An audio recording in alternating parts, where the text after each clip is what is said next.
mais boo bëggee jël yu négatif yi yenn ko ànd ak moom day métti donc 2022 gardons que ce qui est positif li négatif ñu sànni ko ànd ak moom dem 2023 di ñaan mu nar a nekk année bu neex année boo xamante ne crise yi fi am yëpp dafay jeex parce que yaakaar naa ni au niveau mondial loolu moo sonnal nit yi crise yi am yokk yi am sonnal na nit yi donc on espère qu'en 2023 duñu topp comme ni ko xale yi di waxee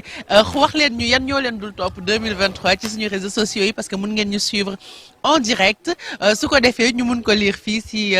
seen plateau matinal de la FIDAG comme ni ma koy waxee tous les matins j'ai le plaisir d'être avec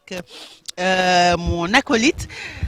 balaa dama lay nuyu ba pare laaj la noo dundee sa année 2022.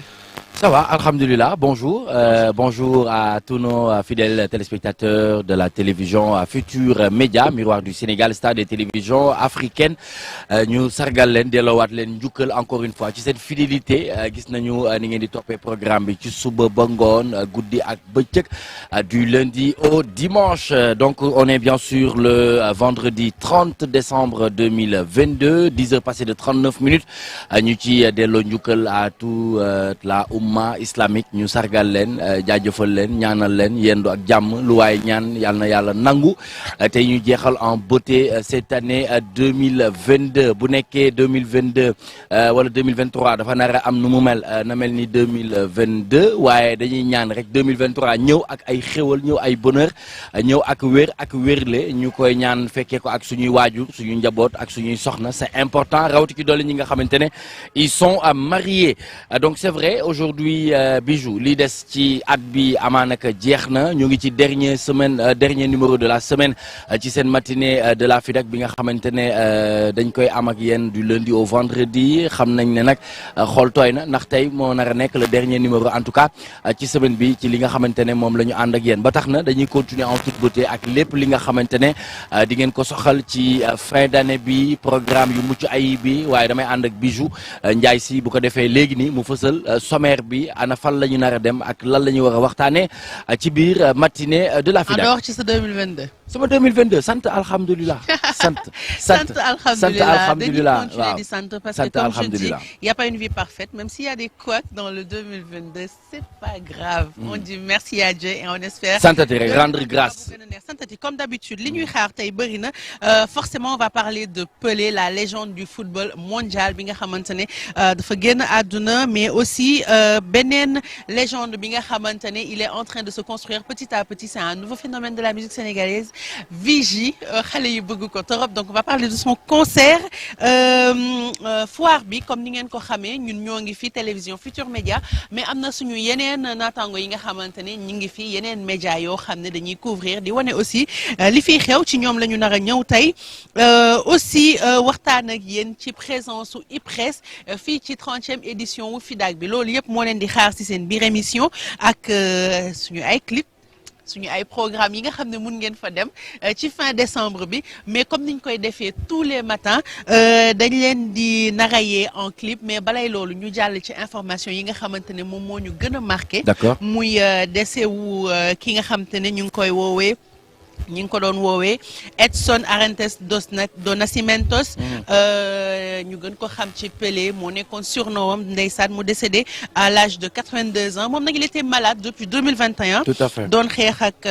cancer finalement feebar bi moom moo ko gagné mais lu ñuy retenir rek mooy àdduna bi yëpp ñoom ñoo àndandoo di ko rendre hommage parce que ci monde football il y a eu le football avant Pelé et le football après Pelé tellement ay tactique am ay dribble am ay contrôle de ballon moom kenn mësu ko woon gis d'ailleurs dañu ko teg le plus grand joueur de tous les temps ñëpp d'accord nañ ni moom mooy le roi the king ci monde football bi et il est le seul à avoir remporté 3 coupes du monde depuis que coupe du monde existait ba léegi c'est le seul à l'avoir fait en 1958 en 1962 en 1970 et 58 bi mu koy def dafa faire rongoñu waa Brésil nag par rapport ak seen match bi nga xamante ne dundoon nañ ko en 1955 il a plus de 1000 buts inscrits nekk source d'inspiration pour footballeurs yi ci àdduna bi yëpp d'ailleurs gis ngeen Abidi Pelé dafa dem ba yokk Pelé ci turam et puis actuellement en 20 ans de carrière ci la def lii yëpp mu def ci biir football bi footballeur bu ci nekk sa rêve mooy ressembler ko def carrière bu mel ni bosam wala nga dépasser ko parce que challenge la pour ñoom def yi nga xamante ne Pelé def na ko tey décédé na dina am hommage bu nga xamante ne waa Brésil yëpp dinañ ko rendre mais commencé na déjà à travers le monde ku nekk ngi tweeter ku nekk ngi poster ku nekk ngi wax naqar bi nga xamante ne am nga ko. Tout à fait. Notamment depuis début décembre bi ñëpp a ngi doon xaar nouvelle bu mel nii parce que même bi ñu nekkee ci coupe du monde bi ñëpp a ngi doon inquiété wu ci état de santé am dafa dégradé wu bu baax a baax ci mois de décembre bi mais malheureusement décédé na dem c'est une mauvaise nouvelle pour le monde football et c'est une mauvaise nouvelle pour le monde. On avait même vu une belle photo image immortalisée ces deux filles ñu nekkoon ak moom foofu à l'hôpital doon fanaan ak moom donc pour dire rek amour paternel bi nga xamante ne amoon na ko ci diggante ay doomam donc ñu koy ñaanal bu baax a baax donc yaa ngi wax ay information yu essentielle muy fàttali né le 23 octobre un certain 23 octobre à 1940 décédé le 29 décembre 1922 pour dire quoi ci li ëpp ci àddina les grands hommes dañuy juddu weeru octobre donc ñu ngi koy fàttali di leen wax ne rek en diggante 1956 jàpp 1977 ci la def carrière am bu mucc ay boobu nga xamante ne àddina yëpp a ngi koy waxtaanee waaye mu nekkoon attaquant nekkoon meneur de jeu mais di leen fàttali 1975 ci la nekkoon nag ci fin carrière am ci la rejoindre woon foofu nga xamante ne mooy les États-Unis pour jeexal en beauté li nga xamante ne mooy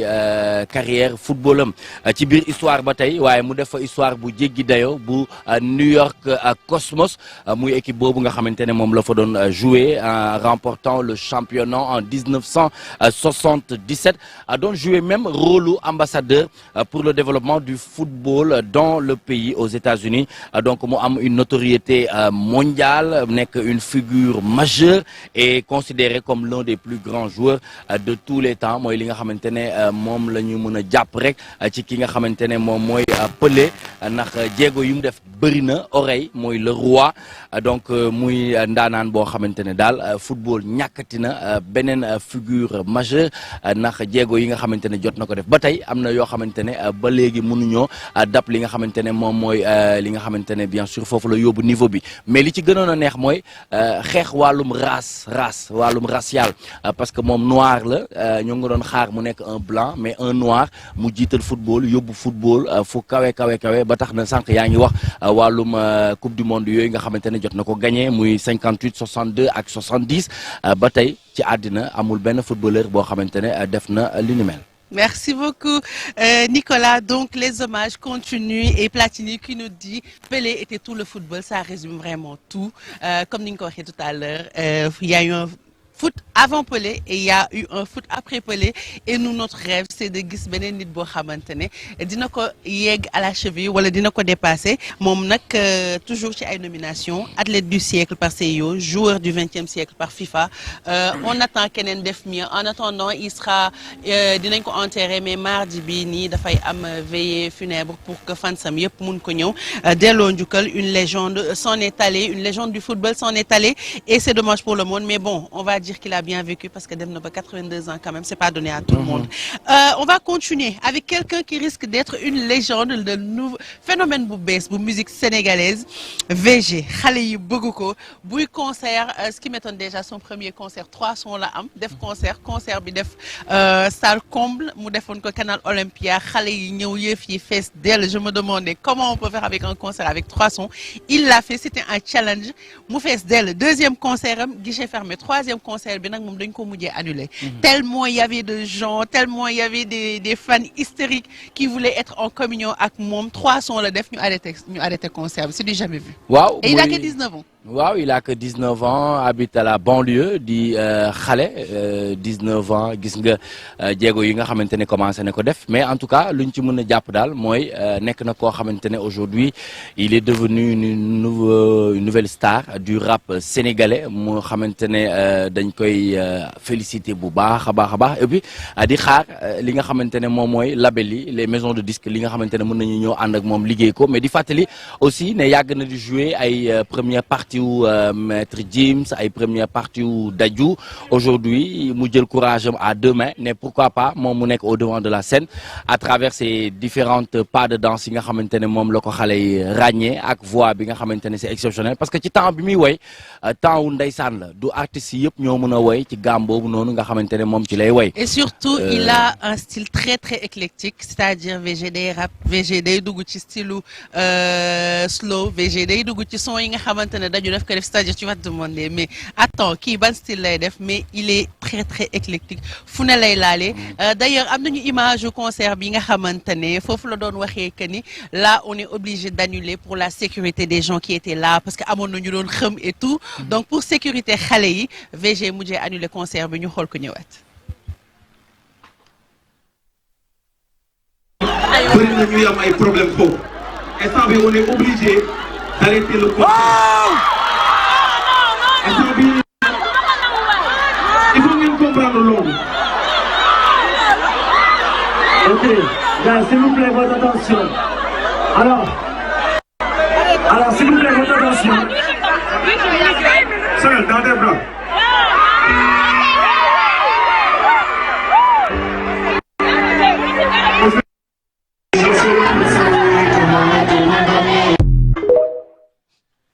Voilà woy boobu la xale yëpp di woy di ko TikTok di ko fecc lu rëy il est aimé il est adulé et c'est un fait en fait parce que comme ni ñu ko waxee tout à l'heure premier concert il avait 3 sons là vendredi dernier il a sorti 5 sons et li ma jaaxal xale yëpp ñoo mën son yi en fait man damay ne mais comment c'est possible mais il l'écoute en boucle donc ça veut dire que daf leen di toucher day woy loo xamante ne ñoom dañ siy gis seen bopp et fii ku fi def loo xamante ne nit ñi dañ siy gis seen bopp soxlawul sax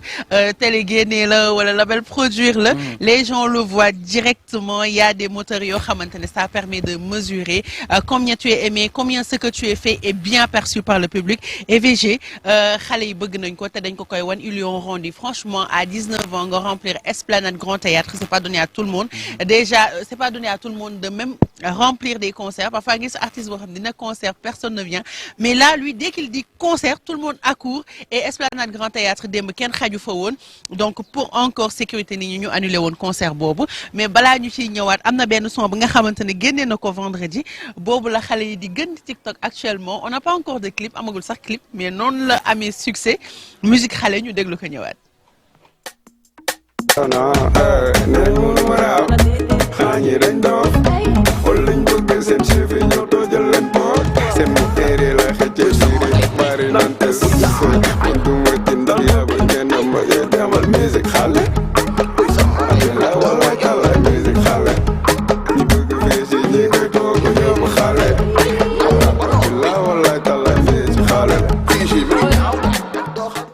alors musique xale ñi bëgg VG ñi koy topp ñëpp xale moo tax yéen a ngi def ay yëfu xale di ci gis seen bopp et ce qui me fait plaisir c'est que j'ai aperçu que Bilou ci ñu def musique bi la bokk donc c'est des enfants qui travaillent ensemble xale yi tamit dañ siy retrouver seen bopp parce que vraiment quoi qu'on puisse dire génération bu nekk yaa mën a comprendre sa génération. Tout à fait. donc mi ngi def loo xamante ne ego trip la ci style bu neex style boo xamante ne relax sans pression et tout et neex na ñëpp. Oui, en fait ça donne raison aujourd'hui à Fata El Presidente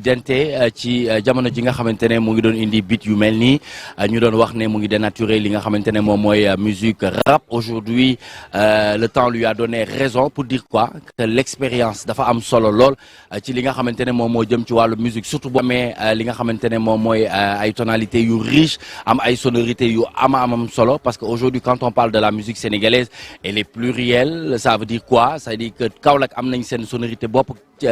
nga xamante ne mooy Ziguinchor am nañ seen ay sonorité bopp Louga am nañ seen sonorité bopp rawti ki dolli fi nga xamante ne moom mooy Sénégal c'est vrai aujourd'hui ce jeune avec multiples casquettes parce que c'est vrai c'est un chanteur c'est un beatmaker mais muy nekk koo xamante ne c'est un rappeur aussi muy def jéego yi ndax jéego yi loolu la il faut être polyvalent te ñoom seen génération dañuy am chance su am cette polyvalence parce que tout simplement avec la venue de la technologie dañuy mën a toog seen biir kër mën di defar seen i ay musique ndax bu njëkk il faut nga jug di dox ay kilomètres pour mën a am accès ci ay studio mais léegi ñoom ci seen i biir kër seen i biir néeg mën nañu créer seen studio bopp di ko def par feeling ndekki ba pare commencé añ ba pare tàmbale reer ba pare jimaat donc seen xarit yi ñëw ñu teg seen caayin di waxtaan di wax lu ñor ak lu ñor donc loolu mooy indi ñuy am bit yu mel nii pour dire quoi que la musique sénégalaise elle est vraiment riche li ci war rek mooy gën a gëstu gën a liggéey gën a focus ak xam ne musique bi noonu la tëddee parce que tey li nga xamante ne ñoo ngi koy def un peu partout à travers le monde ci seen i ay sonorité bopp ci seen i ay tonalité bopp dafay dëggal ne ñun suñu dëggalee suñu bopp rek def suñuy recherche rek dinañu mën a am li nga xamante ne moom mooy ndam en tout cas de son vrai nom Mohamed Rassoul ñoo ngi koy delloo njukkal bu baax a baax rawati ci dolli fans yi nga xamante ne ñooy ànd ak moom guddeeg bëccëg sànq ñoo ngi koy wax Bijou mu ngi koy wax ci li mu jot a def parcours bi avant mu yegg foofu nga xamante ne moom la def démb ba Sénégal yëpp ne waaw c'est en tout cas c'est magnifique parce que boo xoolee ci biir di nga gis ne sécurité bi xëy na gendarme wala policier yi li ñu nekkuloon en nombre moo taxoon bëgguñu jël ay risques ndax xale yi ñoo fa ëpp ñu doon bañ mu indi yëf yi mu indi daal ay la sécurité avant tout sécurité ñi koy seetaan si avant tout sécurité de ses fans avant tout on a joué la carte de la sécurité et tant mieux parce que xale yi bu ñu génnee tam bëgguñu dara dal leen benn parent bëggul sa doom génn ñu naan la xale bi dugg na fi génn na fi concert bi bëri woon nit mouvement de foule am na on voulait pas de ça donc il a été très responsable pour un jeune de 18 ans parce que Sir Malik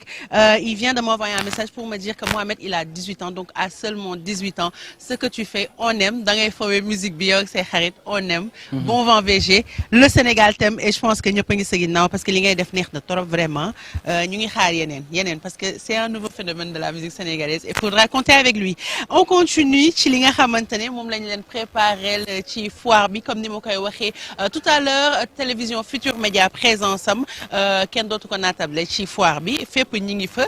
lépp la ñuy couvrir lépp la ñuy wane mais comme ni ñu fi nekkee am na yeneen presse yi nga xamante ne ñoo ngi fi aussi muy site internet muy rajo muy presse écrite muy yeneen télé yi tout le monde est présent parce que xam nañu importance bi nga xamante ne foire internationale de Dakar am na ko fii ci Sénégal rawatina bu ñuy def 30e édition ñëpp dañuy ñëw couvrir ku ci nekk ak sa liggéey bi nga xamante ne moom ngay def ku ci nekk ak angle bi ngay jël pour traiter sa ay information ak surtout information yi nga bëgg a traiter ci ñooñu nag demoon nga seeti waa Le Soleil Trade FM pour def ak ñoom interview pour ñu wax ñu ci seen présence fii ci foire bi Nicolas. waaw parce que dañu wax média présent à la foire internationale de Dakar ci 30e édition bi yëg-yëg bi lan la gis-gis bi lan la et puis éventuellement lan mooy seen ay objectifs bu ñu ñëwee ci foire yu mel nii lan mooy seen ay attentes donc lu mu ci munti doon nañu seetaan reportage bi nga xamante ne defal nañ leen ko tout simplement pour vous informer vous divertir mais aussi jox leen li nga xamante ne moom ngeen mérité ndax c'est la télévision Futur Média c'est tout de suite. man maa ngi tudd Serigne Mansour Cissé neex tur nekk journaliste. Le Soleil a l'habitude d'accompagner la foire je peux dire depuis le 4 mars 1974 voilà si d'après les archives hein. Donc bu foire amee dañuy déplacer ñaari équipe bu rédaction ak équipe bu service commercial fii nga ma fekk nii mooy suñu service commercial nga xam ne Dembo madame Fall moo ko jiite ak Alioune Badara Ndiaye yaa ngi dégg donc ci beneen wàll gi fële rédaction bi foofu la nekk donc dañuy xëy di def ay reportage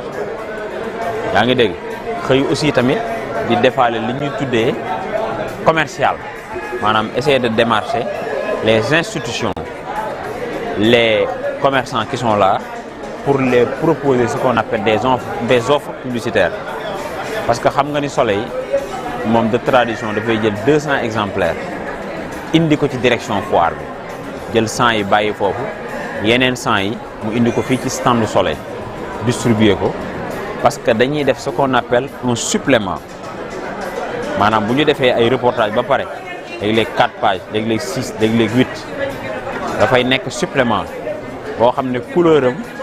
ak couleuru page yooyu ak couleuru page traditionnelle du Soleil du doon benn yaa ngi dégg dañ koy def insertion bu ñu xëyee jël 200 exemplaires yi tasaare ko ci foire bi donc ku nekk daf ci gis boppam moo xam ñii ñëw ji dem moo xam ñi nga xamante ne bi dañ fiy nekk pendant 15 ou bien pendant 1 mois 15 jours ou bien pendant 1 mois durant la foire. Amadou Dia, technicien à la radio et responsable de la production à la radio Trade FM. Trade FM, c'est la radio des affaires et de la consommation. Beaucoup les slogans bi, nous avons carrément trait à ce qui se passe à la foire. Deuxièmement, nous sommes des partenaires du CICES parce que nous faisons partie un peu du ministère du Commerce. Donc, l'on motax ñuy ñëw ci foire bi. Comme que nous sommes une radio qui traite l'information économique, dañuy ñëw pour couvrir les activités yi nga xamanteni da fay am ci foire bi, muy jënd ak jaay bi, présence ou comment des entrepreneurs ak présence ou acheteurs yi également pour xam activités yi di am foire fi nan lay tëddee motax ñu ñëw fi ci foire. Seulement dañoo délocaliser mais pas à 100% parce que ñun ci foire bi dañu am li nga xamanteni mom lañuy wax le journal de la foire qui passe tous les jours de 13h30 à 14h en synchronisation avec la sono de la foire parce que boo xoolee foire bi dafa am sono boo xamante ni à chaque fois mu ngi joxe ay informations donc sunu heure journal de la foire bu jotee dañuy synchroniser ak foire bi loolu moo tax pavillon yëpp ak stand yëpp di déglu activités yi di am ci foire bi à travers la radio Trade FM. Donc sur le plan de l'organisation comme ñu wax au début dañu yàgg ñëw ci foire moo tax boo xoolee dañu am habitude bi ba nga xam ni léegi dañoo xaw a implanté wu sax fii ci CICES donc studio bi ngay gis nii ce n'est plus un studio bu ñuy jëlee à la radio di ko indi dafa nekk studio boo xam ni c'est fixe ici dañuy ñëw rek tàmbali liggéey bi dérouler comme ni mu waree quoi. Voilà mu nekkoon waa Le Soleil ak Trade FM nekk benn rajo en ligne ñu ñëw ci importance su seen présence fii ci foire internationale bu Dakar parce que non seulement dañuy ñëw pour joxe information yi nga xamante ne moom moo fi am mais aussi pour faire du commercial c'est-à-dire def ay propositions ci ñi nga xamante ne ñoom ñoo fi nekk même bu fekkente ne liggéeyuñu ak ñoom pendant la foire peut-être après ñu jéem a nouer ay partenariats et aussi Trade FM à présence am c'était limite obligatoire parce que ça parle de tout ce qui est commercial te fii jënd ak jaay la ñu wax ak exposition en vue d'avoir des partenaires donc médias yi moom mënuñu dem sans foire bi mënul dem sans médias yi et c'est pas que eux hein, ils sont très très nombreux à être présents ici. Absolument tout à fait ay complices lañu dañuy liggéey loolu mooy tax réew mën a dem ca kanam ci 30e édition bu foire internationale de Dakar Trade FM 88.1 Dakar nga xamante ne ñu ngi koy déglu bu baax a baax ñoom nag dañuy def musique bu bëri ak tuuti wax donc ñi defe naa ne ràññee nañ leen ci loolu Le Soleil nag ñoom kenn dootu ko présenté muy patrimoine national nga xamante ne tey dañuy delloo njukkal ku mel ni Serigne Mansour moom mi nga xamante ne moom moo nangu woon def ITV bi waxtaanee seen teewaay waxtaanee li nga xamante ne moom la ñuy tàmm di indi fii comme ay exemplaires pour que nit ñi gën a mën a découvrir li nga xamante ne moom mooy différents articles yi di nekk ci biir mais aussi ñu xamal ne rek loolu yëpp dafay créer li nga xamante ne moom mooy indi partenariat parce que léeg-léeg du jaay kese rek moom moo leen di indi waaye li leen di indi mooy naka la ñuy def ba lëkkaloo ak structure bu Bijou Ndiaye Sy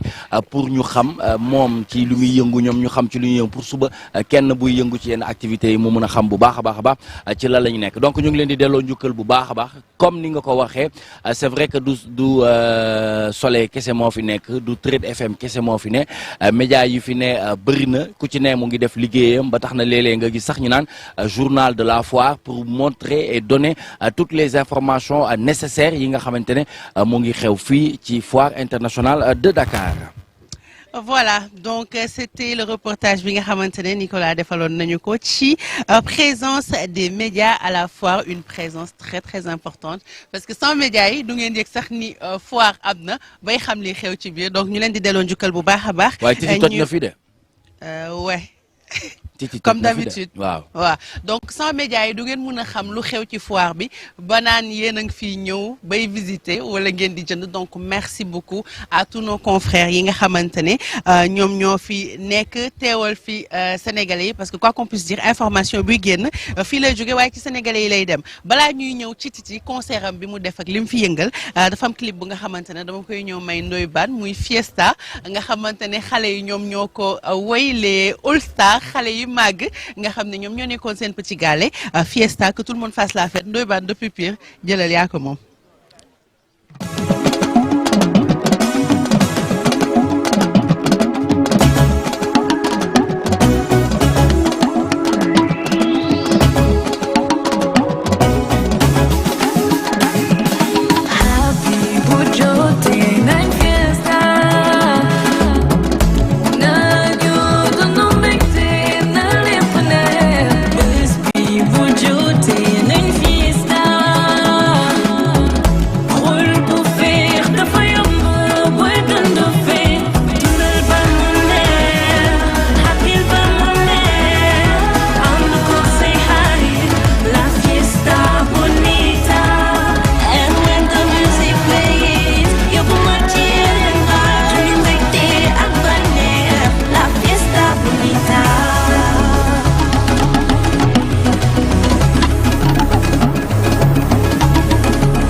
Fiesta xale yi on va faire la fête avec tous les enfants tey jii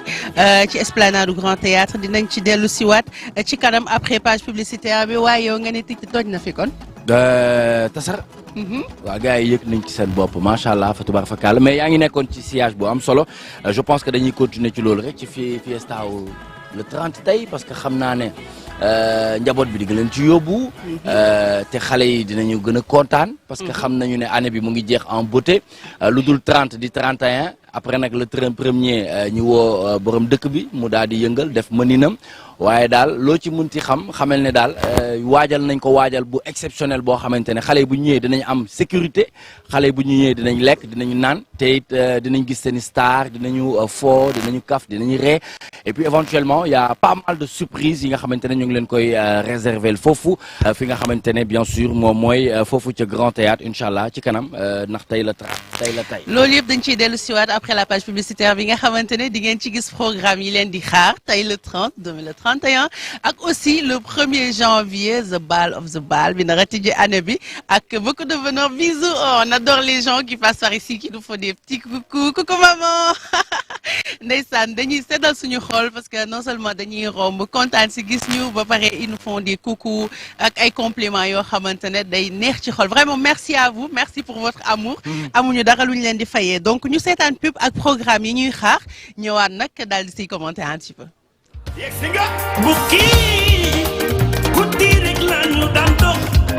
yéen ñi bëgg a am seen ticket pour le grand bal de Youssou Ndour le 1er janvier ticket yi nag dina tàmbali disponible mardi bi le 28 décembre à partir de 9h30 ci gaar yi nga xam ne feu bi di jaar Hann Beaux Maraîchers Pikine Yeumbeul Thiaroye Keur Massar Kër Mbaye Fall Rufisque Bargny ak Diamniadio wala sax nga dem ci point de vente yi Cosaan RFM TFM musée des civilisations noires wala nga woote ci Rapidos ñu andil la ko ba fi nga nekk ci 77 234 34 12 wala 33 859 38 28 su la neexee ba tey nga ñëw le Grand Café nekk rond-point cité Kër Gorgui ticket yaa ngi tamit ci supermarché yi moo xam Carrefour.e Carrefour Thiès Carrefour Saly Supéco El Mansour Supéco Golf les stations Clean Oil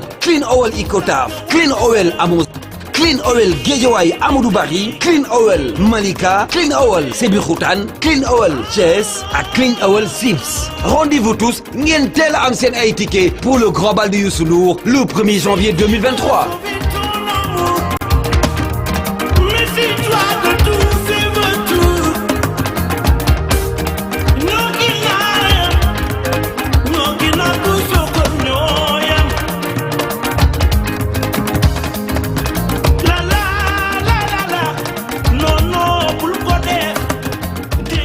Vendredi 30 décembre Ibro Nadio en live 442 live saf inchallah vendredi 30 décembre Ibro Nadio en live 442 live saf ndax fi nekk nii waa 442 ñoom nar Grand Dakar Médina Parcelles benn tali ñaari tali bu kenn des ndax live bi bés tàkk laa fi nar a indi dama bëgg ñu wàccee cosaan ba mu wàcce ba zéro bu ko kenn rate entrée bi nag 5000 la VIP 10 000 fi nekk nii waa 442 ñoom nar Grand Dakar, Médina. Décembre au cœur de ville de Kaolack sur le haut parrainage du gouverneur de Kaolack monsieur Ousmane Kane bi tey directeur général Sénélec Pape Demba mi leeral réew mi ba mu leer nañ marraine d'honneur ba ñun ma Nogay Diaw madame Molo doomu Kaolack kooku mooy PDG Leila Events et Leila Couture monsieur Mambay dit Ibrahima Ndiaye borom Dubaï monsieur Mbaye Ngom monsieur Papi Gueye monsieur Ousmane Ndour monsieur Ousmane Noël Dia monsieur Madjama Seck monsieur Djibi Dia monsieur Toumani Ndiaye Ibou Bambara Ndiri Sila et Fatou Sila Dadayate Chéri Amore Diaw DJ Omay monsieur Samba Ken monsieur Pape Ousmane Baye les jumeaux Iba Thiam et Anna Thiam Lamp Couture Mam Diarra Thiam madame Kane madame Farma Boy madame Diarra Mbaye fas yéene fa sargal tamit ASC Parcelles Assainies de Kaolack l'entrée est fixée à 2000 francs VIP 5000 point de vente yaa ngi noonu ci restaurant Le Faris dama ne ngeen teel a def seen réservation au 77 945 43 45 mani le 31 décembre ku ma dëgg biir Kaolack ni ma mas ASC Parcelles Assainies de Kaolack l'entrée est fixée à 2000 francs via ñoo koy manipuler seen bopp waaw tapis rouge dafay am da lay ñoo koy manipuler seen bopp waaw tapis rouge dafay am. dañu indi au fait Disneyland biir Grand Théâtre le 30 bu ko kenn raté Bal Fiesta. ay te seen i ay sañse ak lépp lu leen ko waajal xale yi jooy leen seen papa yi ak seen yaay yi indi leen fii vendredi 30 décembre à partir de 15h. Artistes invités Aïda Samb, Belou, Fatal Mofofu, Momo Dieng, Bass Thioung, Aby Ndour, Dieyla, les All Stars. Fiesta xale yi nag ñu ngi ko tuddee son excellence monsieur Macky Sall président de la République du Sénégal madame Marième Faye Sall présidente de la fondation Servir le Sénégal monsieur Amadou Ba premier ministre du Sénégal monsieur Antoine Félix Diome ministre de l'Intérieur monsieur Moustapha Ba ministre des Finances et du Budget madame Fatou Diané ministre de la Femme de la Famille et de la Protection des Enfants monsieur Aliou Sow ministre de la Culture et du Patrimoine historique Pape Malick Ndour ministre de la Jeunesse, monsieur Barthélémy Diaz, député, maire de la ville de Dakar, monsieur Bamba Fall, maire de la Médina, monsieur Cheikh Tidiane Ba, directeur général de la Caisse des dépôts et consignations, Maïmouna Sissoko, directrice de la Case des Tout-Petits, monsieur Doro Gueye, Mohamed Diallo, Mogate, president of the Mogate Foundation, monsieur Ali Mané, député et président du conseil départemental de Nioro, monsieur Mountagassi, directeur général Port autonome de Dakar. Entrée unique 10 000 francs. Infoline 182 20 82. Tagg sa Maam, drapeau Alassane Mbaye. Le 25 décembre sur l'esplanade de Sem Khombol. Fiesta des enfants le 30 décembre au Grand Théâtre Doudou Ndiaye Coumba Rose. The 1st January Q-City Andak Absolute Entertainment. Finale Sen Petit Gallé. Finale Tagg sa Maam. Place limitée. Fiesta waa Wili Média ñooy organiser di fêter di bëggee li nga xam ne mooy waa Wili Média ñooy organiser di fêter di bëggee li nga xam ne mooy seen anniversaire seen 2 ans d'anniversaire la ñuy def ci tiyee war a ñëw na war ko tëgg ci fan ci stade régionalu Tambacounda bi kon nag waa Tamba yëpp man titiyee seen doom seen fans seen xarit maa leen di woo ngeen ñëw jàppale ñu ci guddi gi ci stade bi ñu jox leen concert li laa wax waa bi yoon nag dew ma Banjul yaa waa Gambia Sénégambia laay wax ndax année bu ne dañ daan ñëw nag Gambie waaye bi yoon nag man titiyee fans yi melomaane dañ mën nag titi dang ñu koy may fii Dakar moo tax nag le 31 décembre man titiyee maa ngi jëm hôtel Iris Tubaab Jalaaw le 31 décembre dîner de gala ku ci nobanteeg sa waay def monsieur madame ñoo ñu jox la table bu gën soo génnee gën le 31 décembre ñaanal ñëpp ñu fekke ko yàgg koy fekke kon le 31 décembre Titiye ak waa Bari Bagage dîner de gala le 31 décembre fii ci Tubaab Jalaaw hôtel Iris ñoo ñu jox la table bu gën soo génnee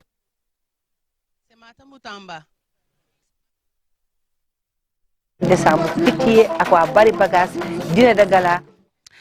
kuy wër programme ak fooy dem boo seetaanee télévision Futur Média xam ban direction nga war a jël parce que non seulement à partir de tey ba le premier duñ bàyyi dara mu sedd mais tey nag Nicolas xale yee aaye tey ci ngoon esplanade du Grand Théâtre ngoon c'est beaucoup dire parce que à partir de 15h mun ngeen a def seen sañ-sa dem. waaw parce que dafay am tapis rouge xam nga lu mu nekk lu exceptionnel bu ñu waxee fiesta des enfants dañ koy jëmmal jox ko envergure bi nga xamante ne moom la yellool ba tax na tey à partir de 15h incha allah daw leen ànd ak seen i ay parents pour gën a nekk en sécurité c'est vrai que dina am sécurité mais pour sécurité bi gën a ñoŋ daw leen ànd ak seen i ay waajur seen i ay mag wala bokk ñi nga xamante ne ñoom ñooy babysitter yi ñii di tee xale yi nunu yi na ngeen ànd ak ñoom ngeen dem def la grande fête parce que c'est jour J -1 donc c'est important ngeen dem jeexal ko en beauté foofu ci fi nga xamante ne moom mooy ca Grand Théâtre de Dakar du yomb nag parce que dina bëri ay artistes yu ñëw ni ko xale yi di bëggee ñu ñuy yàgg di seetaan ci biir télé bi dinañ leen gis boobaa en réel bijou. Un très beau plateau d'artistes di leen xaar tey esplanade Grand Théâtre donc mettez-vous en mode princesse et prince et allez-y par contre demain Momo Dieng moom mooy nekk Kaolack 31 décembre moom fa lay tëjee année bi waa Kaolack donc pare leen ko toog xaar Momo Dieng ñi xam Momo Dieng ñëpp xam nañ ni que live du ci bàyyi dara ñi xam Momo Dieng ñëpp xam nañ ni du leen may dara du sedd di ngeen yëngu guddi gi ba fajar gi donc 31 décembre yéen moom xam naa ni seen année ni ngeen koy tëjee nar naa neex ak Momo Dieng bi nga xamante ne moom moo nar a nekk Kaolack jour 31 décembre mais du Momo rek mooy tëgg ndax Titi mi ngi waaj le 30 ak le 31 décembre. oui Titi mu ngi waaj le 30 muy tey incha allah Titi dana dem foofu ca Tambacounda waa Tambacounda yëpp ñu dellooluwaat leen njukkal encore une fois sama xel day dem ci waa Banaya famille depuis les HLM Padoua cité de 316 maisons ñoom waa Tambacounda lañ ràññee nañ leen bu baax a baax di delloo njukkal ku mel ni Kaawa Nding di ko ñaanal fa mu ne gënal ko fuuf fa mu jugee Jabel le grand choriste El Hadj Numukunda ak Baboulaye Sissoko ñoom ñëpp ak Mami Kanouté ñoom ñëpp waa Tambacounda lañ donc waa Tambacounda ñoom ñoo war a recevoir tey incha allah Titi la Lion ak waa Bëri Bagage pour ñu bégal leen sargal leen waaye cuuraayoo leen ndax xam ngeen ne le 31 décembre muy demain incha allah Momo Dieng moom tamit qui fait l'actualité de la musique sénégalaise à travers son orchestre muy Ndobin Ban moom it dina denk foofu ca Kaolack nangaan fas yéene bégal waa Kaolack parce que xam nañ ne il faut ñu jeexal année bi en beauté il faut ñu jeexal ko en beauté. le 30 ak le 31 lay tàmmul fenn fu dul Kaolack. le 30 ak le 31 lay xewee Ibro Nadio aussi dina nekk cosaan moom it yëngal fa le 31 décembre moom it cosaan fan yi dafa am benn regain de vie boo xamante ne dama ko fa gis. loolu mooy yoon. aujourd'hui la Ibro Nadio di yëngal cosaan. moo tax ñu ne rendons à César ce qui appartient à César voilà donc loolu moo waral cosaan dafa war a delluwaat joxewaat xar kanam bi nga xamante ne ràññee nañ ko ndax cosaan moom yàgg nañ koo xam ci muy xumb di dagan mais di tegu ci temps c'est très important waa Sicap Rudis Gadaye waa Grand Dakar waa Taïba waa zone B waa zone A ñi nga xamante ne ñu ngi bàyyeekoo ca amitié 1 ba amitié 3 di woo waa Médina waa Karak waa Baobab yéen ñëpp ñëw leen ngeen jàppale ki nga xamante ne moom mooy Ibra Nadio moom moo aaye tey ndax gis nañu ayewu Tarba gis nañu ayewu ki nga xamante ne mooy El Hadj Keita tey nag El Hadj kii moo aye mooy kan mooy Ibra Nadio borom Parcelles Assainies incha allah moo fas yéene ñëw nee na da koy wàccee ba zéro. Timpeya tey joxante leen yéen ñëpp rendez-vous cosaan pour dem fekkee ji Ibro Nadio mais nag soirée bi nga xamante ne moom la ñuy tijjee année bi moo nar a nekk le grand bal bi nga xamante ne dina am esplanade du musée des civilisations noires le roi nar fa nekk yëngalati ko comme ni mu koy defee chaque année ñii génn soiréem nga leen di gis ay xale yoo xam ne dañuy mel ni ay jinne doo xam fu ñu jógee Youssou Ndour ba Youssou Ndour nga leen di seen buñ paree dellu seen kër yi dem toog absolument donc soirée bi ñëpp a ngi koy waaj depuis bi balee jeexee en le 1er janvier 2022 ñëpp commencé waajal 1er janvier 2023 donc point de vente yi ñu rappeler leen ko encore une fois comme souvent on reçoit des messages des appels pour li ma ci jot démb de yàlla rek moo ñi ngi xam ut ay billets donc RFM TFM mun ngeen dem fële ca musée des civilisations noires mun ngeen dugg teew ci ket mun ngeen dem contacter waa Rapidos wala am na benn affiche bu nga xamante ne je pense que ñi nekk groupe GFM ñëpp posté nañ ko su fekkente ne code QR bi scanné ngeen ko mun ngeen dugg jënd seen ticket tout tranquillement franchement on vous donne le choix et il y a plein de numéros yoo xamante ne mun ngeen leen jot pour jënd seen ay ticket balaa muy yéex parce que nag tamit le premier dimanche la tey le vendredi samedi ci des ak dimanche bu fekkente ne jëndoo leen seen ticket moom on ne vous garantit rien. voilà très bien donc mbokk yi xarit yi am di jàmm yéen soppe yéen ñi nga xamante ne bëggoo leen dara ci li nga xamante ne moo nar a xew le 1er janvier 2023 bien sûr avec le patrimoine national mu di Youssou Madjiguène Ndour ki nga xamante ni c'est l'empereur la star planétaire le roi du mbalax machallah le visionnaire moom moo leen jox rendez-vous inchallah donc dans les arrêts du terre muy Hann Beaux Maraîchers Pikine Yeumbeul Thiaroye Kër Massar Kër Mbaye Fall Rufisque Bargny ak fi nga xamante ne moom mooy Diamniadio les points de vente suivants mooy Cosaan RFM TFM musée des civilisations noires ak Grand Café mais aussi les supermarchés tels que Carrefour bu Point E Thiès ak Saly ak Sopeku bu El Mansour ak bi nga xamante ne mu ngi nekk foofu ca Golf les stations Clean Oil ak de Icotal ñoom tamit ñoo ngi jaay ticket yi Amo 6 Guédiawaye Malika Sébikotane Thiès ak fi nga xamante ne moom mooy Sips ñu bàyyi bijou mu fësal li nga xamante ne mooy numéro de téléphone yi nga xamante ne mën ngeen ci def seen ay réservation en tout cas man démb téléphone bi bokk na ci li may yee ci ay ticket wu 30 000 ki ma njëkk woo dafa ne ma man 7 ticket yu 30 000 laa bëgg ma ne xaaral ma def comme nii bijou di def soit dama lay yónnee lien bi wala boog ma yónnee la affiche bi ne la débrouille-toi lijjanti ko parce que voilà c'est pas parce que dañ fiy liggéey rek ñun war nañu mën a jege ticket yi. amuñu ticket dégg ngeen. amuñu ticket. donc voilà mun ngeen woote ci numéro yi xool affiche yi nga xamante ne postel nañ leen ko même bu ngeen duggee ci page Instagram bu Youssou Ndour mun ngeen gis ne posté na ko suñu ay page Instagram Facebook partout GFM franchement l'information coule à flot yéen a ci des information bi mun ngeen ko am fépp foo leen dugg. bu dul ci télé bi di ci réseaux sociaux yi et puis rien à voir mais je tenais juste à remercier Youssou Ndour ak équipe am pour cette confiance renouvelée envers Prestige Events & Co parce que nos hôtes seront sur place le jour de l'événement et ça fait plaisir c'est la 3e fois qu'on travaille ensemble et merci vraiment merci ñii seetaan ñii waaj événement bi qualité exceptionnelle ak waa ñoom wóolu nañu quand même qualité exceptionnelle donc merci beaucoup donc ñii seetaan ñii waaj événement bi ñii jëndi seeni yére ñii jëndi sañse ñii coiffé wu ji ñii jëli seeni perruque ñëpp dañ leen di ñamal bukki plus bu ko defee ngeen yëngal yaram yi gën a am motivation pour dem jëndi seen ticket balaa muy trop tard.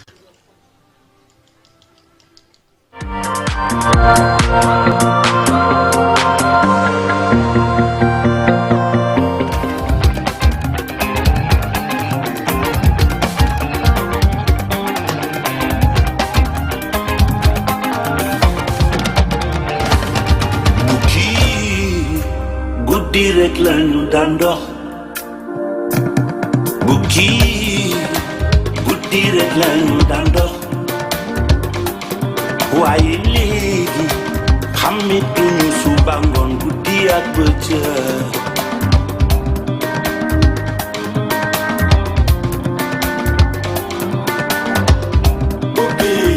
guddi rek lañu daan dox léegi nag guddi bëccëg lañu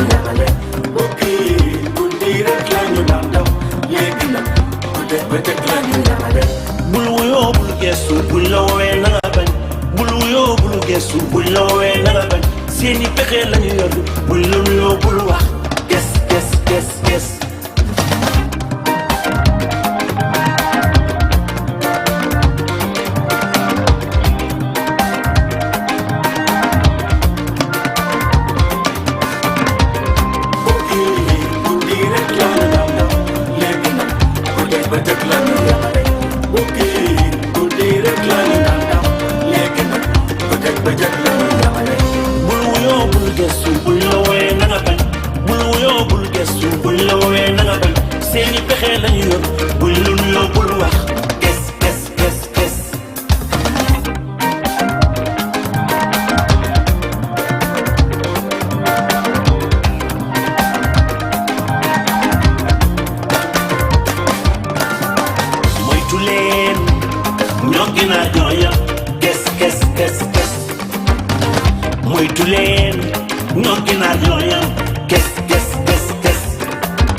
Youssou Ndour et ses fans une très grande histoire d'amour boo xamante ne mun nañ ko dundaat ci biir clip bi parce que encore une fois de plus ay fans sam lay indi teg leen et ñoo nar a dajewaat le 1er janvier pour commencer année bi en beauté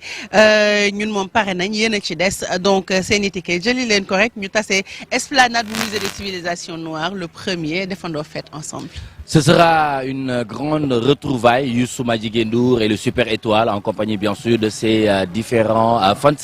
ñi nga xamante ne yàgg nañ ko topp bëgg ko lool mag ndaw góor ak jigéen am na ñoo xamante ne ci bés yi rek lañ leen di gis ñu génn. ñoo leen raw. bëgg Youssou Ndour dafa jar a bëgg. déedéet xanaa. bëri nga ciy morom. bëri nga ci morom waaw ku bëggul Youssou Ndour Sénégal gi dañ laa war a yóbbu faji la du dëgg. jërë ngeen jëf. waaw gros bisous à vous merci de nous suivre. tur bi naka la jërëjëf Amine. tur bi naka la. Seynabou Diaw Seynabou ngi woy lu rëy nañ tase le premier esplanade. Diaw bi moo ma ci jaaxal jaween bi. Baadu sant bi waaw jaween bi. Fatmata Li ak Seynabou Diaw waaw macha allah mais jaween bi moom. ñooy borom tëngee très bien. jërëjëf. yaa ngi woy lu merci rëy beaucoup. non bañ a bëgg Youssou. yàlla fay merci yàlla sàmm. voilà très bien merci beaucoup. bañ a bëgg Youssou Ndour erreur la si dëkk bi franchement gisuma boo ko bëggul daal war nañ laa yóbbu ci psychologue taaj la. xool li ne sa xel bi lan la. donc ça fait plaisir d'avoir des fans comme ça ñooy moom pare nañ xam naa waa Tëngéej moom convoi la ñuy def ñëw demee le premier fële ci esplanade bu musée des civilisations. voilà très bien donc 11h passées de 26 minutes c'est vrai Youssou Madjiguène Ndour du ñu tàyyi di ci wax ci jéego yu am solo yi nga xamante ne def na ko ci àddina wërngal këpp ndax comme ni ñuy tàmm di wax lu mu jëlee ci bitim réew indi ko ci réew mi à l'âge de 14 ans ba tey mu teel a comprendre ce que c'est que l'entrepreneuriat donc moo tax tey ci domaine bu ak wala secteur bu munti nekk nit ci loo munti yëngu war nga kaa mën a xool comme idole comme référence ci jéego yi nga xamante ne jot na ko teg donc di sargal bu baax waa Touba di leen nuyu di leen siyaar di nuyu bu baax a baax ñi nga xamante ne ñu ngi foofu ca Kaolack waa Touba Sanoxo maa ngi leen di delloo njukkal bu baax ci bàyyi xel bi ndax saa su ne ñoom tamit ñoo ngi wétalikuwee li nga xamante ne moom mooy télévision à Futur Média une grande date à retenir muy la grande retrouvaille le 1er janvier musée des civilisations noires nga xamante ne esplanade bi la wax lay jëflante ak ay soppeem donc c'est important. rendez-vous le 1er inchallah Nicolas rendez-vous le 1er inchallah on va accélérer un petit peu d'accord et passer ci éléments yi nga xamante ne prévoir nañu ko pour yéen notamment reportage bi ñu def IPRES parce que IPRES seetlu nañ ni que ñoom dañu ñëw toog ci foire bi mais li ñu gën a jaaxal mooy affluence bi nga xamante ne bi ñu fa demee fekk nañ ko fa dafa fees dell ak ay nit yoo xamante ne dañu ñëwoon def ci pointage donc pointage nag laajte nañ lan la dinañ leen ko expliquer ci reportage bi nga xamante ne kii defal nañu ko pour les matinales de la FIDAK.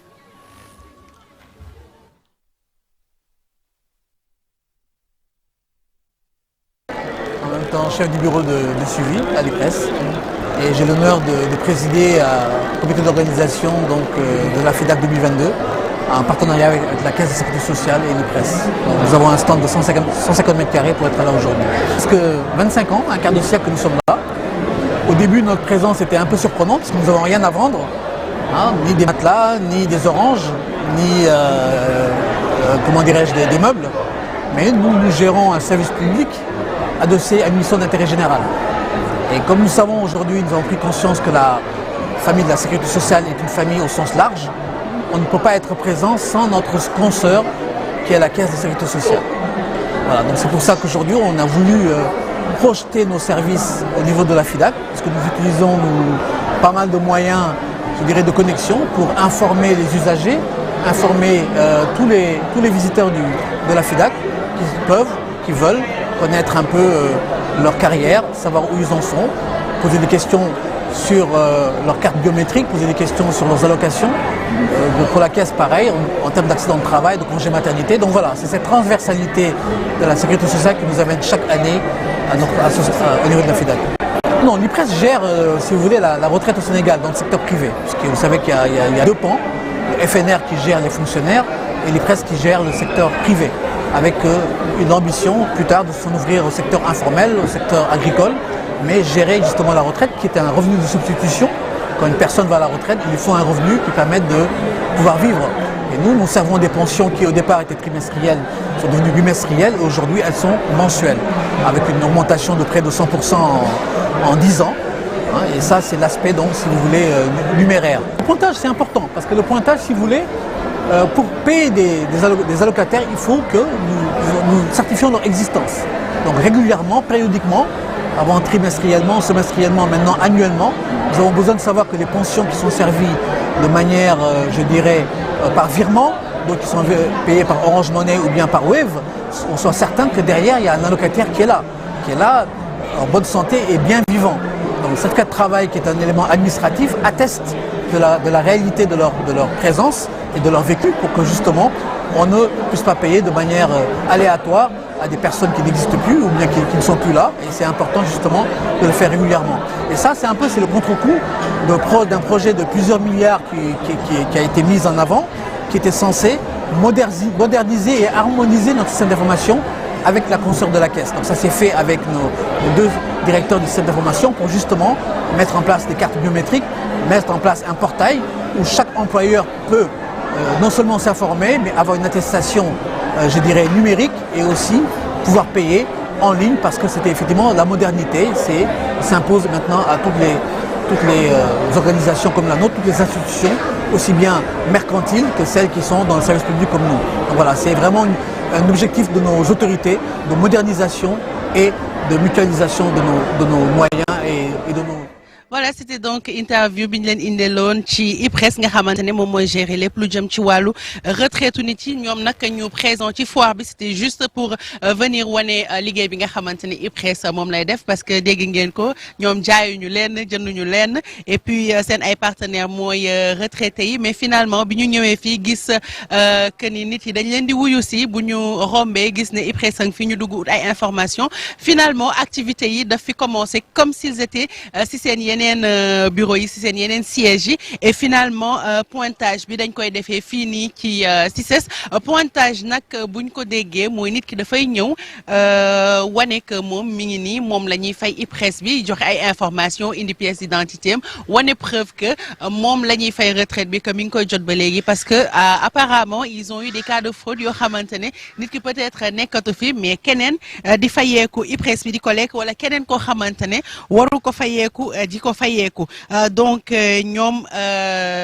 seen liggéey lañ ñëw donc gën ko exposer gën ko fësal ci foire bi et finalement ils se sont mis à travailler comme s'ils étaient au bureau. absolument ñu indi équipe yu dynamique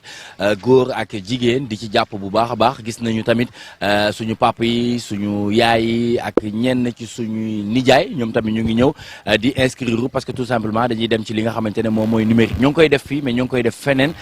pour li nga xamante ne moom mooy gën a jege les retraités waaye li ci gën a neex mooy daal di ñaan suñu borom subhanahu wa taala def daal ba lii ba ñu ump benn yoon al retraité ndax dafay baax ñuy jot seen i ay koppar en toute sécurité ci noonu dama ciy delloo njukkal ki nga xamante ne ab nijaay la ci man moo ma yar muy Pape Mor Touré moom mi nga xamante ne moo nekkoon directeur de recouvrement nekk foofu ci IPRES bi ma ñëwee présenté wu wane ne jarbaatam la gis naa accueil bu am solo bi nga xamante ne defal nañ ma ko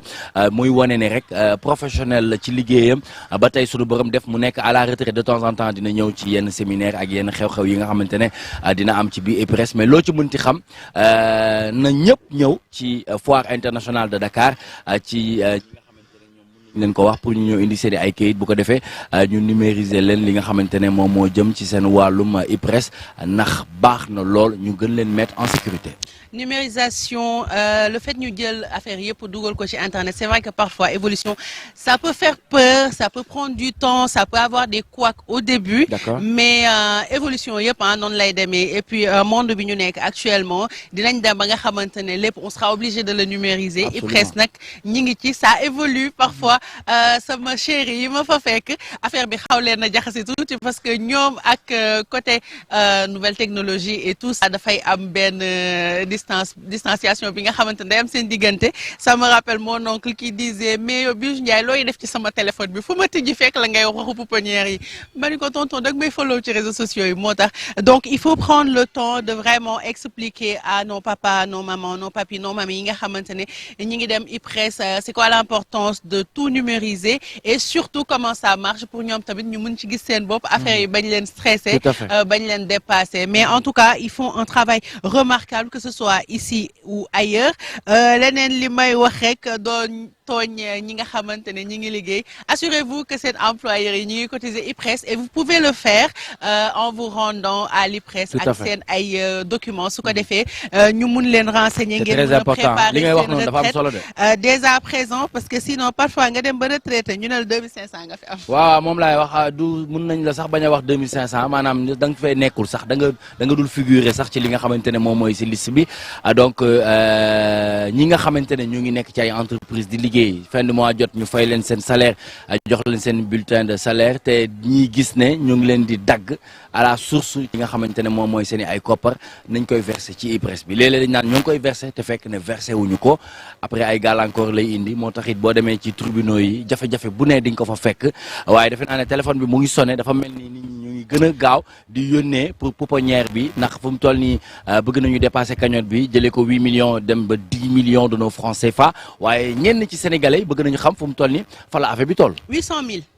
800 000 francs de nos francs CFA. Donc 2 jours modestes. D'accord. Parce que la première objectif c'est d'avoir 1 million avant 2023. ndax d'habitude premier million bi da daan tar vraiment da daan métti pour ñu jot ci. Mais cette fois-ci je remercie encore du fond du cœur sénégalais yi aw ma seen fay ndax depuis bi ñu tegee slogan bi 100 francs par sénégalais yéen ñëppay participer. Je suis tellement choquée si nombre de dons yi may jot merci yal na leen ko yàlla fay yéen ñëpp. mun ngeen continuer di ñu jàppale par Wave, par Orange Money au 78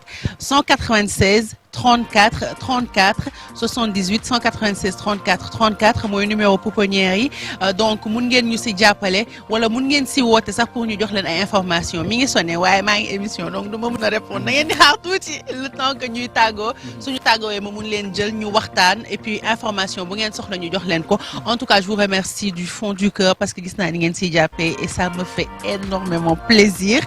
donc Nicolas c'était aussi un plaisir de partager ce plateau avec toi tey nag la ñuy tàggu waa Foire ak waa matinale de la FIDAK jox leen rendez-vous beneen yoon rek ci télévision Futur Média mais merci beaucoup et bonne année. jërëjëf merci beaucoup bonne année à toi aussi santé bonheur prospérité succès xaalis bu bëri njaboot ju barkeel njaboot ju ñuy yaakaar njaboot ji nga xamante ne njaboot ju am diine lañu njaboot ju am ñam nangu jàng indi ay notes yu baax maa ngi la koy ñaanal di ko ñaanal l'ensemble yëpp inchallah parce que yaakaar naa ni njaboot yëpp loolu la ñuy ñaan donc je te retourne ñaan bi alhamdulilah ak bépp njaboot ba nga xamante ne mu ngi ñuy seetaan amin yaa rabbal alamin donc di ko ñaanal le Sénégal en entier di leen ñaanal di wax bonne et heureuse année di leen wax yàlla na sunu borom def ñu dugg ceeg bismillahi rahmaani rahim génn ceeg alhamdulilah rabbil alamin yàlla def ci ndam def ñu am lu kawe suñu njottu yëkkatiku ba mel ni asamaan leer ni jant siiw ni biddéew alal bu fekkee bijaaw waaye bijaaw bu fekkee alal dinaa nuyu sama ñaari doom yi nga xamante ne moom mooy Doudou Guèye ak Ablaye Guèye du côté de la Padoie Buldeuse ñoom ñooy njabootu Fallou Guèye ñu gën ko ràññee ci Gogo waaye tamit di ak Mbuuba madame Guèye foofu maa ngi leen di delloo njukkal bu baax di nuyu mère Awa Yacine Guèye toute la famille Guèye en tout cas maa ngi leen di delloo njukkal bu baax a baax ak manageru Sabel Dieng kooku mooy Aïda maa ngi koy nuyu bu baax a baax donc mbokk yi comme niñ koy tàmm di waxee rek di sant di leen gërëm Moustapha Niang depuis Guédiawaye maa ngi koy nuyu di ko ziar ak ki nga xamante ne mooy sëñ Bara Diop di ko nuyu bu baax a baax sëñ Khadim Ndiaye moom ñëpp xam nañ ma ak moom Ndiayeen xaali foofu ca Linguère di nuyu bu baax waa Sanago Touba Sanago nekk foofu ca Kaolack di wax rek gars yi nañu gën di nañuy jàppalante góor jàpp góor te bu ñu jaay suñu leer di ko jëndee ab lëndëm nañuy muñ ak moytu te it na ndaw ñi jox cëriñ mag ñi waaye tamit na mag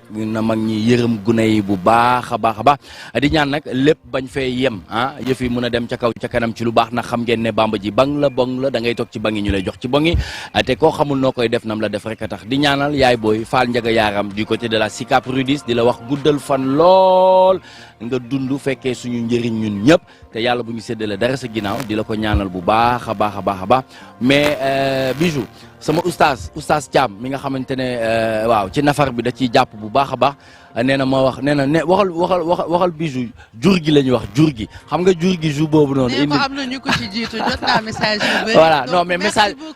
bi nga xamante ne man la ma jox. leçon de olof yi ngeen ma jox xam naa ni professeur Massamba Gueye dina xëcc sama ay nopp ndax su ma prononcé dara du noonu sama xel ci moom lay njëkk a dem ndax lu ne jàngal nañu ko franchement. donc merci beaucoup à ton oustaz et merci beaucoup à toutes ces personnes yi ma yónnee message yi. jërëjëf voilà donc merci beaucoup encore une fois maa ngi sant di gërëm bu baax le peuple sénégalais maa ngi leen di jaajëfal bu baax gis naa seen taxawaay gis naa ñaan yi gis naa yéene bi yàlla na doon suñu njëkklaay yàlla na ko yàlla def ful ko bu baax a baax a baax a baax et puis éventuellement di def mention spéciale à tous les sénégalais de l'extérieur de la diaspora Imam Balde ñu ngi koy delloo njukkal kooku mooy borom Kolda sénégalais yi nga xamante ne ñu ngi ci sous région bi ñoom tamit duñu leen fàtte benn yoon ndax dañ ne jàmbaar dawul dafa wuti ji doole ngir waajal mbokk xarit am di jàmm ak soppe suñu maam yi tamit ñu ngi leen di ñaanal ñu gudd fan lool ndax maam yi moom saa ñu yeewoo jàmbat maam Ndella Girandou Ndiaye du côté de la Sicap Baobab ñu ngi koy nuyu bu baax a baax di ko wax maam loo dund doyul ñu ngi lay ñaanal nga fekkee njëriñu njaboot beeg sët yi ak ñëpp incha allah yàlla mën na ko te yàlla na ko yàlla def donc xam naa ne à très bientôt incha allah du yàgg dara incha allah ñuy gën di yaatal yëf yi di def mention spéciale à tous les techniciens yi nga xamante ne jot naa ànd ak ñoom liggéeyal Mao Cissé Ibou Diouf Laay Nabou Ice Jordan di nuyu bu baax Khadija madame Sakho di delloo njukkal Kati ñu ngi koy sargal bu baax Kati Ndiaye Diatta Ndiaye di leen delloo njukkal di leen wax jërë ngeen jëf je vous porte dans mon cœur madame Ba Oumou Khayri Ndiaye du côté des Almadies moom tamit ñu ngi koy delloo njukkal di wax merci encore une fois à Ndiaga Ndour merci jërëjëf Ndiaga jërëjëf merci beaucoup à Ndiaga et merci à tout le personnel du groupe Futur Média yàlla na yàlla fay yàlla yàlla sàmm yàlla nañu yàlla defal tawfeex. La team, vous êtes les meilleurs. Merci ci accompagnement bi. Merci à tous les Sénégalais de nous avoir suivis ci matinale de la FIDAK bi tey nag lañ leen di présenter numéro bu mujj bi di remercier bu baax waa team comment ça s'appelle waa team nu ma mënee fàtte émission bi quartier général voilà waa team quartier général tey ñoo ñëwaat ci sañse yi coiffure bi salon Ndella bijoux yi bijouterie la solution la tenue by Modou bien sûr et tenue bi merci beaucoup à Marianne Mendy borom Nindi Kër Galas pour tissu bi merci beaucoup team quartier général yéen a ñëwaat ni accompagné ma ci vendredi bi donc man yéenay samay ay sponsor officiel doo leen sonn doo leen taille merci à vous merci de nous avoir suivis on vous souhaite une très belle année 2023 bu naree ñaaw lu positif li kese nekkoon 2022 nañu topp jëm 2023 lu négatif li ñu bàyyi ko et puis même su fekkente ne dund ngeen yu metti ci 2022 bi bu leen ko yóbbaale 2023 bàyyi leen ko ci ginnaaw lu positif boo engagé année bi de manière positive ak yaakaar yu positif nga def lépp li la war après toog xaar yàlla moo ci des mais bu leen xalaat dara lu naxari loo xamante ne mi ngi woon ci 2022 bi ngeen ko yóbbaale 2023 yéen ñëpp nekk leen ci jàmm yéen ñëpp happy leen yéen ñëpp kontaan leen et puis faites-vous du bien au lieu de vous passer du temps à xalaat sama ennemi bi lii sama noon yi lii sama noon yi laa xalaat leen nit yi nga xamante ne ñoom ñoo leen bëgg nit yi nga xamante ne ñoom ngeen bëgg wan leen ni que vous les aimez parlez-leur de votre amour envers eux ñoom tamit ñu wax leen seen bëggeel su ko defee ngeen nekk à l'aise free bañ a calculer nit boo xamante ne bugguloo ki la buggul il a largement le droit de pas t'aimer c'est pas grave c'est pas une grande chose mais en tout cas faites-vous du bien pour 2023 no lu positif kese topp leen 2023 et puis prenez soin de vous prenez soin de votre famille nous on adore